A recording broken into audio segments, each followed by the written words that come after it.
नमस्कार दोस्तों, आप सभी का स्वागत है आपके अपने YouTube चैनल में। दोस्तों, आज हम आपके लिए बहुत ही जबरदस्त वीडियो लेकर आए हैं।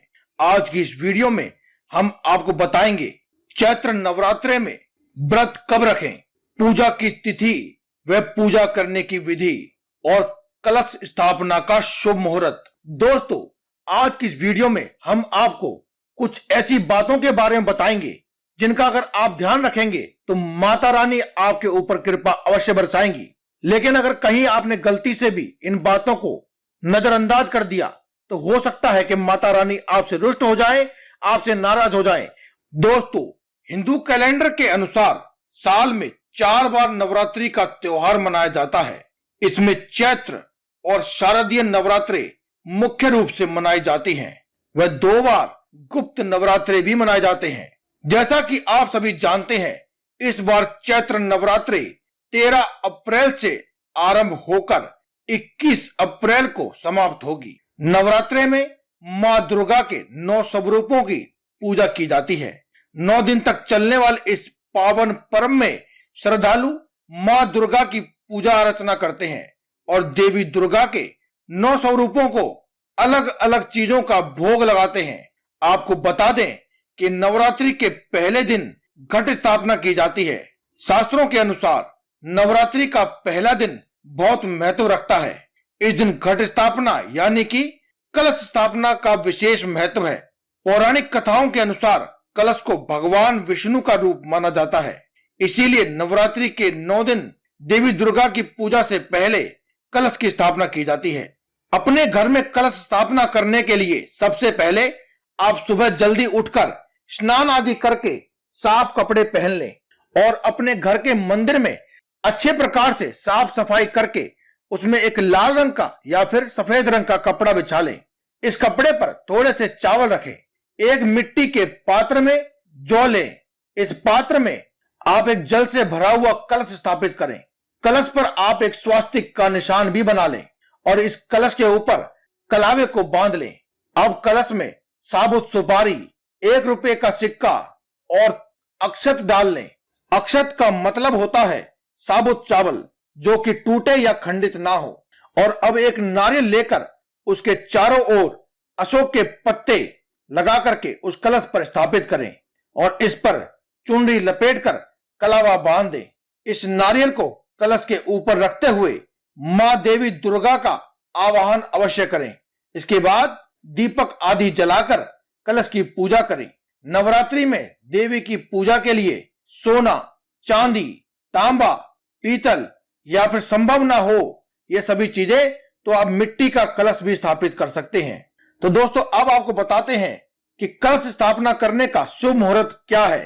दोस्तों, जैसा कि आप जानते हैं कि इस बार चैत्र नवरात्रे 13 अप्रैल से शुरू हो रहे हैं, लेकिन कलश की स्थापना चैत्र मास की शुक्ल पक्ष की प्रतिपदा तिथि को की जाती है और इस बार प्रतिपदा तिथि 12 अप्रैल को सुबह 8 बजे से प्रारंभ होगी और 13 अप्रैल को सुबह 10:16 पर समाप्त होगी।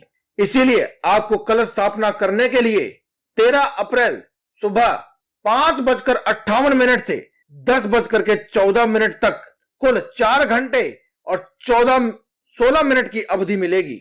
इस अवधि में आपको कलश स्थापना कर लेनी है और मां दुर्गा से अपने लिए मनवांछित फल प्राप्त करने की और मनवांछित फल प्राप्त आपको हो सके ऐसी प्रार्थना भी आपको करनी है ताकि आप और आपके परिवार का पूरा जीवन धन्य हो जाए और कभी भी आपको पूरे जीवन धन की, सुख समृद्धि, सुख शांति की कभी भी कमी ना हो।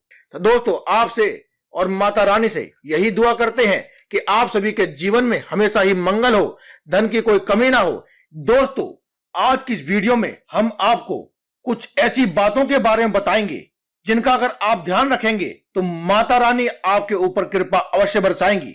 लेकिन अगर कहीं आपने गलती से भी इन बातों को नजरअंदाज कर दिया तो हो सकता है कि माता रानी आपसे रुष्ट हो जाए, आपसे नाराज हो जाए और जो फल आप प्राप्त करना चाहते थे आपको उस फल की प्राप्ति ना हो। दोस्तों, हर साल 4 तरह के नवरात्रे होते हैं जिनमें से चैत्र और शारदीय नवरात्रे प्रमुख रूप से मनाए जाते हैं और 2 बार गुप्त नवरात्रे आते हैं।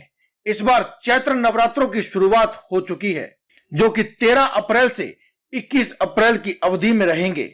ऐसे में आज हम आपको कुछ खास बातों का बताने वाले हैं, जिनका आपको खास प्रकार से ख्याल रखना होगा। अचानक से हमारे दिमाग से कुछ बातें फिसल जाती हैं। इस कारण से हम नवरात्रों में गलतियां कर बैठते हैं, जिसके कारण 9 दिन लगातार व्रत रखने पर भी मां देवी की पूजा अर्चना पूरी तरह से कर देने के बावजूद भी हमें कई बार उनकी पूरी पूजा का पूर्ण फल प्राप्त नहीं हो पाता है, या यूं कहें कि मनचाहा फल प्राप्त नहीं हो पाता है। इस बार चैत्र नवरात्रे 13 अप्रैल से शुरू होकर के 21 अप्रैल तक रहेंगे और मां दुर्गा के इन 9 दिनों में पूरे सच्चे मन और लगन से बहुत से श्रद्धालु उनकी पूजा अर्चना करेंगे। ऐसे में भक्त इस दौरान जहां 9 दिन तक मां की मूर्ति व कलश स्थापना करके उनकी पूजा करते हैं, वहीं कुछ भक्त 9 दिन तक व्रत भी रखते हैं। नवरात्रों में कई बार ऐसा होता है कि हमारे खुद ही समझ नहीं आता कि आखिर हमने ऐसी क्या गलती कर दी है कि देवी मां ने हमारी पूजा पूरी तरह से स्वीकार नहीं की है, जबकि हमने पूर्ण श्रद्धा भक्ति से मां की पूजा करने के साथ ही अन्य बातों का भी ध्यान रखा था। तो आज हम आपको देवी मां के इन नवरात्रों के दौरान कौन सी वे बातें हैं जिन्हें भूल कर भी नहीं करना चाहिए, जिन्हें हम कई बार त्रुटिवश भूल जाते हैं, और इन बातों के बारे में आज हम आपको बता रहे हैं जिन्हें आपको भूल कर भी गलती नहीं करनी है। सनातन धर्म में नवरात्रि को शक्ति की पूजा का पर्व माना जाता है, जिसका इस धर्म में काफी महत्व है। ऐसे में अगर आप भी घर में नवरात्रि की पूजा कर रहे हैं, या फिर कलश स्थापना किया है, या फिर आप व्रत रख रहे हैं, तो आपको कुछ बातों का अत्यधिक ख्याल रखना चाहिए, ताकि देवी मां आपसे किसी भी तरह नाराज ना हो। आज की इस वीडियो में हम आपको नवरात्रि के इन 9 दिनों में क्या करें और क्या ना करें, इसी के बारे में बताने जा रहे हैं। इसीलिए आपसे अनुरोध है कि आप इस वीडियो को पूरा देखें, अंत तक देखें और ज्यादा से ज्यादा लोगों तक शेयर करें, और कमेंट बॉक्स में एक बार अवश्य लिखें, जय माता दी। दोस्तों, देवी पुराण में उल्लेखित है कि मां भगवती उन्हीं की पूजा अर्चना स्वीकार करती हैं जो नारी का पूरा सम्मान और आदर करते हैं। नारी की इज्जत करने वाले से मां लक्ष्मी सदा ही प्रसन्न रहती है। इसलिए आप कभी भी किसी भी नारी का अपमान ना करें। खासकर से इन 9 दिनों में अत्यधिक ध्यान रखें कि आपसे किसी भी प्रकार से किसी भी नारी का सम्मान करने में कोई कमी न रह जाए। यदि आपके घर में नवरात्रि के उपलक्ष्य में कलश की भी स्थापना की जाती है, तो मान लीजिए कि आपने देवी को अपने घर आमंत्रित किया है। अतः दोनों समय इनकी पूजा आरती करने से और इनको नैवेद्य चढ़ाने से मां देवी बहुत ही जल्दी खुश होती हैं। लेकिन अगर आप ऐसा करना भूल जाते हैं, तो माता देवी लक्ष्मी और मां दुर्गा आपसे बहुत ही जल्द क्रोधित भी हो जाती हैं। इसके अलावा यदि आपने 9 दिनों का उपवास रखा है, तो पति पत्नी से दूरी बनाकर रखें। इस दौरान पूरी तरह से ब्रह्मचर्य का पालन करें। मां भगवती की पूजा अर्चना शुद्ध और पवित्र मन से करनी चाहिए। इसके अलावा यदि आप नवरात्रि का व्रत रखने में असमर्थ है, तो भी 9 दिन तक अपने खान पान पर विशेष नियंत्रण रखना चाहिए। इस दौरान मांस, मछली, मदिरा, लहसुन और प्याज जैसी चीजों का, इस प्रकार की किसी भी तामसिक चीजों का उपयोग बिल्कुल भी नहीं करना चाहिए। केवल सात्विक और शुद्ध आहार ही ग्रहण करना चाहिए। इसके विपरीत यदि आप इस प्रकार का कोई भी तामसिक भोजन करते हैं, तो यह माता लक्ष्मी को और मां दुर्गा को बिल्कुल भी पसंद नहीं होता है। देवी मां की पूजा शांति, श्रद्धा एवं प्रेम के साथ ही की जानी चाहिए। नवरात्रि के दिनों में घर में कलह, द्वेष और किसी का भी अपमान किए जाने पर आपके घर में अशांति रहती है और बरकत कभी भी नहीं होती है। ऐसी स्थिति में आपके घर में सुख समृद्धि का वास तो छोड़िए, माता लक्ष्मी आपकी ओर देखना भी पसंद नहीं करती हैं। नवरात्रि में स्वच्छता का विशेष ध्यान रखना चाहिए। 9 दिनों तक सूर्योदय के साथ ही स्नान आदि करके स्वच्छ वस्त्र पहन लेने चाहिए। इस दौरान काले रंग से परिधान न पहने और ना ही चमड़े की बेल्ट पहने या फिर चमड़े का कोई भी वस्त्र या फिर आभूषण आदि कुछ भी अपने शरीर पर ना लगाएं। इसी के साथ ही नवरात्रि के 9 दिनों तक बाल नहीं कटवाने चाहिए, दाढ़ी, मूछ और नाखून भी नहीं काटने चाहिए। नवरात्रि के दौरान बिस्तर पर ना सो करके आपको जमीन पर ही सोना चाहिए। इसके अलावा घर में पूरे 9 दिनों में एक पल के लिए भी ताला ना लगाएं, क्योंकि ऐसा माना जाता है कि जब आप अपने घर में 9 दिनों तक नवरात्रि के दौरान पूजा करते हैं तो माता लक्ष्मी स्वयं वास करती हैं। ऐसे में यदि आप ताला लगाकर चले जाते हैं तो माता लक्ष्मी अपने आप को अकेला पा करके, जो कि बहुत ही चंचल होती है, किसी और के घर भ्रमण के लिए चली जाती है। ऐसे में आप इस बात का पूरा ध्यान रखें कि आप एक पल के लिए भी ताला लगाकर अपने घर से बाहर बिल्कुल भी ना जाएं। नवरात्रि के दिन मूक और बेबस पशु पक्षियों को परेशान नहीं करना चाहिए।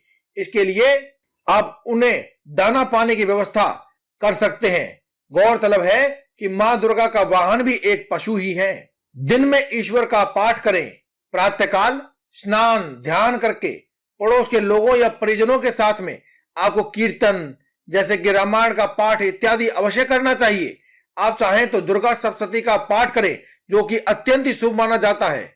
यदि आप नवरात्रि के दौरान इनमें से कोई भी ये गलती करते हैं तो आपको पुण्य कर्मों का पूरा फल नहीं प्राप्त होता है।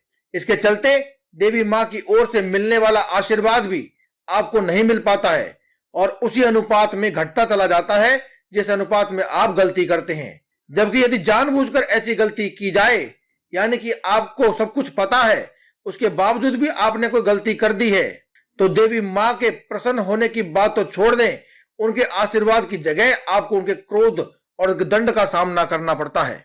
इसीलिए दोस्तों, आज की इस वीडियो में केवल इतना ही। ज्यादा से ज्यादा लोगों तक इस वीडियो को शेयर करें, लाइक करें, कमेंट में लिखें जय माता दी। हम कल फिर आपसे फिर मिलेंगे एक और नई वीडियो के साथ। तब तक के लिए दें में इजाजत। धन्यवाद। कमेंट बॉक्स में लिखना ना भूलें। जय माता दी।